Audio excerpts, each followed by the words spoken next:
एक समय जब हमारे भारत देश की नैया मझधार में डगमगा रही थी, उस समय ऋषिवर महर्षि स्वामी दयानंद जी ने आकर के हमारी डूबती नैया को पार लगा दिया। और मैं नहीं कहता, दुनिया के इतिहासकार इस बात को कहते हैं, जो भी निष्पक्ष इतिहासकार है इस बात को कहते हैं, देश की आजादी में 85% से भी अधिक योगदान आर्य समाज के लोगों का था, ऋषि दयानंद के शिष्यों का था।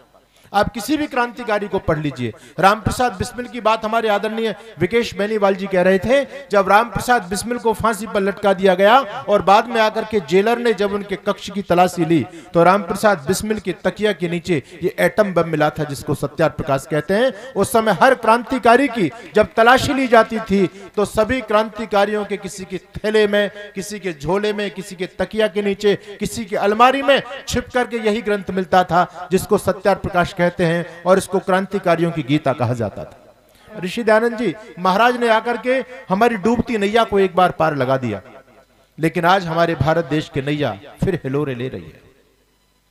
जिन कारणों से देश गुलाम बना वो कारण दोबारा से फिर हमारे सामने प्रस्तुत हो रहे हैं। मैं आपके बीच में निवेदन करना चाहता हूं, इस देश की आजादी को बचाना चाहते हैं, संस्कृति को बचाना चाहते हैं, अपने सनातन धर्म को बचाना चाहते हैं, तो आपको जागरूक होना पड़ेगा, सतर्क सावधान होना पड़ेगा और ऋषि के मंतव्यों को मानना पड़ेगा, ऋषि के झंडे के नीचे आना पड़ेगा। ऋषि दयानंद कहते थे, यदि उन्नति करना चाहो तो आर्य समाज के झंडे के नीचे आ जाओ, आर्य समाज के पीछे चलो, नहीं तो हाथ कुछ लगने वाला नहीं है। पाखंड हमारे देश का अधोगति का पहले भी कारण बना था और आज भी पाखंड हमारे देश में चरम सीमा पर बढ़ता चला जा रहा है। आप कैसे बचोगे बताइए?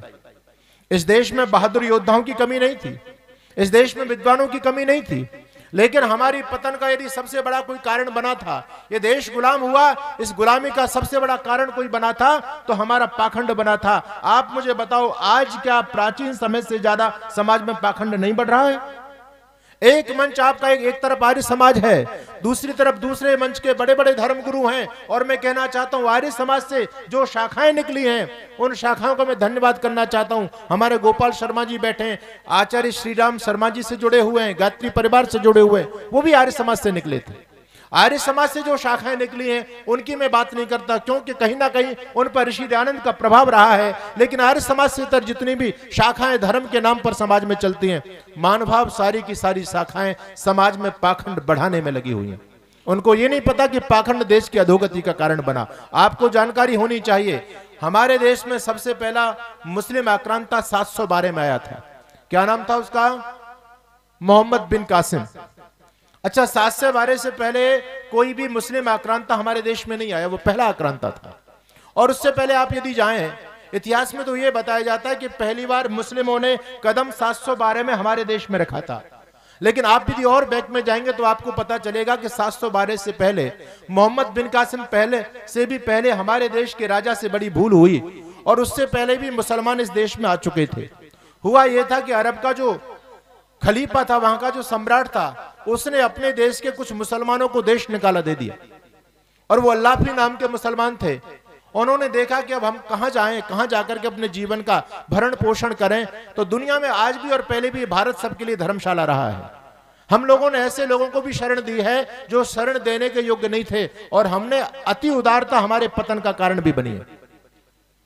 तो वो भारत देश की तरफ आते हैं तो सिंध के राजा थे महाराजा दाहर। उन्होंने राजा दाहर से गुहार लगाई, कहा महाराज आप हमको अपने राज्य में शरण दे दीजिए। तो राजा दाहर सहिष्णु राजा थे, बड़े उदार मना राजा थे, बहादुर तो थे, बहादुरी में कुछ कमी नहीं थी उनके, लेकिन उन्होंने इन अल्लाफी नाम के मुसलमानों पर विश्वास किया, इनको शरण दे दी। न केवल शरण दी बल्कि जागीरें इनको दी, सेना में इनको नौकरी दी, इनको जमीनें भी दी। राजा दाहर ने इनको अच्छी तरह से स्टेब्लिश कर दिया।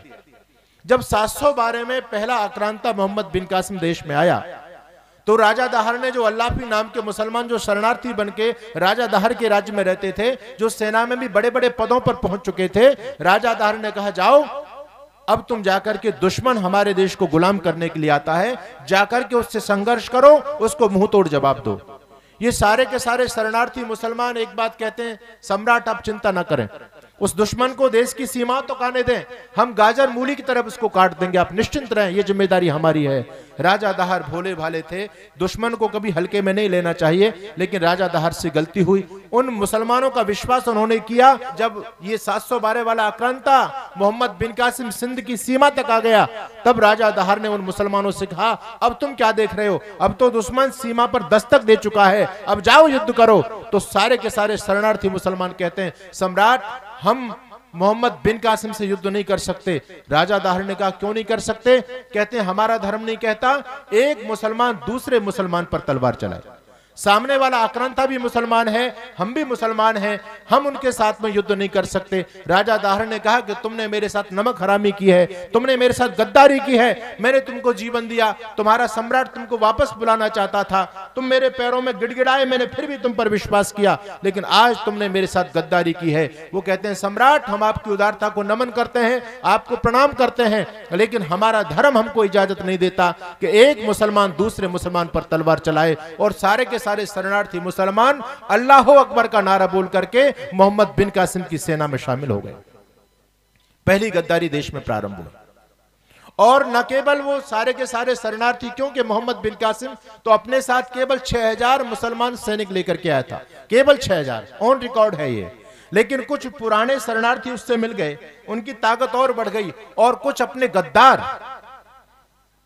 उनको भी इन अल्लाफी नाम के मुसलमान लोगों ने इनको तोड़ लिया। कहा कि जब देश हमारा हो जाएगा, देश गुलाम हो जाएगा, तो तुम हमसे अभी मिल जाओगे, तो बाद में तुमको जागीरें देंगे, तुमको पुरस्कार दिया जाएगा। तो कुछ अपने गद्दार भी उससे जाकर के मिल गए। इस प्रकार से उनकी संख्या कई हजारों में हो गई, लेकिन फिर भी राजा दाहर ने मात नहीं खाई। राजा दाहर ने उनसे भरपूर संघर्ष किया। 6 दिन तक युद्ध चलता है। राजा दाहर बड़े बल और पराक्रम के साथ में दुश्मनों से लोहा लेते हैं। आखिर मोहम्मद बिन कासिम को पसीना छूट गए, उसके पैर हिल गए, उसको सामने मृत्यु दिखाई दे रही थी, भागने वाला भी नहीं था। राजा दाहर उसको जीवित भी देश में नहीं जाने दे सकते थे, सारी सेना उसकी हताहत हो रही थी। मोहम्मद बिन कासिम घबरा गया, अरे मैं कहां पर आ गया, अब क्या करूं। वो भागने वाला था, वो हारने वाला था, लेकिन इस देश में इस पाखंड ने आकर के अपना करिश्मा दिखाया। इस देश का दुर्भाग्य का दिन प्रारंभ हुआ। राजा दाहर बड़े पराक्रमी योद्धा थे, लेकिन राजा दाहर पाखंडी थे, अंधविश्वासी थे।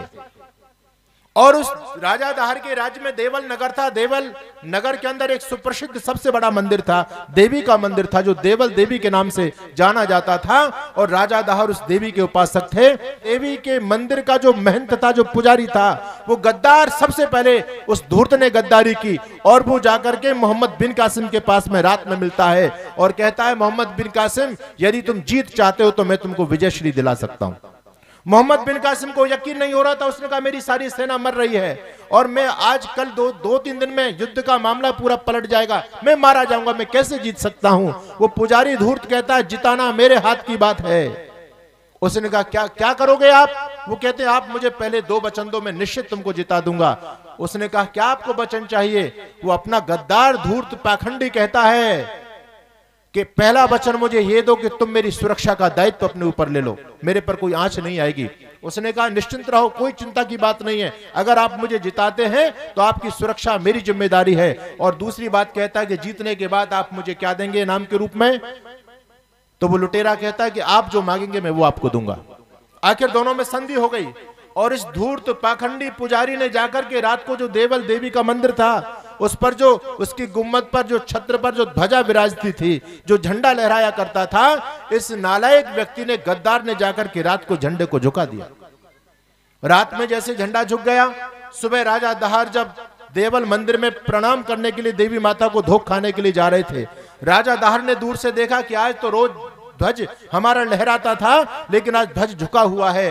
राजा दाहर के मन में एक आशंका पैदा हो जाती है। राजा दाहर मंदिर के अंदर प्रवेश करते हैं। पुजारी को देखा तो पुजारी का मुंह लटका हुआ था। पूछा, क्या हो गया विप्रवर? तो पुजारी कहता है कि महाराज, आप देख नहीं रहे हो क्या हो रहा है? ऊपर ध्वजा झुक चुकी है। राजा दाहर ने कहा, ये तो मैंने भी देख लिया, लेकिन इसका मतलब क्या है? पुजारी कहता, आप अब भी नहीं समझ पाए क्या? ध्वजा झुकना अपशुकन की निशानी है। और यदि ध्वजा झुक गई तो देवी मां हमसे नाराज हो गई है, सम्राट अब आपकी जीत नहीं हो सकती, अब तो यवनों की विजय होगी और आप हार जाओगे। राजा दाहर ने जब ये बात सुनी, बहादुर तो थे लेकिन अंधविश्वासी थे, पाखंड में विश्वास करते थे। इस पाखंड ने देश की कमर तोड़ दी, इस पाखंड ने देश को हजारों सालों की गुलामी का मुंह दिखाया है। जो राजा दाहर बहुत पराक्रम के साथ में दुश्मनों के दांत खट्टे कर रहे थे, लेकिन जब मंदिर में राजा दाहर के मन में यह बात बैठ गई कि हमारी आराध्या शक्ति देवी मां जब हमसे कुपित हो गई है तो हम जीत नहीं सकते, कहते हैं मन के हारे हार है और मन के जीते जीत। आज राजा दाहर ने अपने मन में हार स्वीकार कर ली। राजा दाहर युद्ध करने के लिए तो जाते हैं, लेकिन उनके मन में यह बात बैठ चुकी थी कि अब हमारी देवी मां का आशीर्वाद हमारे ऊपर नहीं है, अब हम जीत नहीं सकते, अब हम जीत नहीं सकते। राजा दाहर जाते हैं और राजा दाहर को गाजर मूली की तरह दुश्मन काट देता है। आखिर वो सिंध पूरा प्रदेश गुलाम बनता है। और आप लोगों ने इतिहास को यदि पढ़ा है तो आपको जानकारी होनी चाहिए, जो पाखंडी पुजारी कहता था कि देवी आपसे नाराज हो गई है, सबसे पहले उस यवन आक्रांता ने आकर के उस देवी की खबर ली, बड़े बड़े घन बड़े बड़े हथौड़े लेकर के उस मूर्ति पर बजाए, मूर्ति को विखंडित किया गया, पूरा देवल देवी के मंदिर को तोड़ा गया। उस सिंध प्रदेश के अंदर जितने भी सैकड़ों मंदिर थे, सारे मंदिरों को नेस्तनाबूद किया गया। और तो और मुझे कहने में शर्म आती है, हमारी माँ बहन बेटी जो भी सुंदर सुंदर माँ बहन बेटी थी, उनको भेड़ बकरियों की तरह हाँक करके ये मुस्लिम जिहादी हमारे देश से लेकर के गए। और राजा दाहर की दो अत्यंत रूपवती कन्याएं भी थी, उनको भी ये खलीफा के लिए गिफ्ट के रूप में लेकर के गया। कितने सारे मंदिर टूटे, कितनी सारी संपत्ति आपके हाथ से चली गई। और इस देश को सोने की चिड़िया कहा करते थे। गणपत अग्रवाल भारत देश के इतिहास में लिखते हैं, जब पहला लुटेरा मोहम्मद बिन कासिम देश को लूट करके लेकर के गया तो आपकी आंखें फट जाएंगी, कितनी संपत्ति साथ में लेकर के गया। गणपत अग्रवाल ने लिखा है 17,200 मन सोना लेकर के गया था। इस देश को सोने की चिड़िया ऐसे नहीं कहते थे, यह देश सोने की चिड़िया था। कितनी अकूत संपदा हमारे पास में थी। 17,200 मन सोना आप लगाओ, कितने करोड़ों रुपए का सोना आपके देश से लेके गया। और आगे कहते हैं, उन्होंने लिखा है कि उसने जब भारत देश के मंदिरों को तोड़ा तो उसको 6,000 मूर्तियां प्राप्त होती हैं, 6,000, और वो सारी मूर्तियां सोने की थी। उन्होंने जब उन मूर्तियों का वजन किया तो एक मीडियम मूर्ति का वजन था 3 मन, यानी 120 किलो। 120 किलो की 6,000 मूर्तियां एक तरफ हैं, 17,200 मन सोना एक तरफ है। 40 बड़े बड़े डेग थे जो तांबे की धातु के बने हुए थे, उनमें मणिक माणिक हीरे जवाहरात डायमंड आदि भरे हुए थे। इतनी संपदा साथ लेकर के गया। कहते हैं कि सिंध के आसपास के क्षेत्र में कोई गधा, कोई खच्चर, कोई ऊंट, कोई घोड़ा नहीं बचा था। वो सारे के सारे जो भी अपने साथ घोड़े लेकर के आए, उन पर तो माल लाद करके लेकर के ही गए थे, बल्कि भारत देश के सारे खच्चरों पर माल लाद करके लेकर के गए। मैं निवेदन आपके बीच में करना चाहता हूं, पाखंड, ऋषि दयानंद कहते हैं पाखंड इस देश की अधोगति का कारण बना, आगे भी बनेगा, इसलिए सावधान। ऋषि के मंतव्यों को समझने की बात है।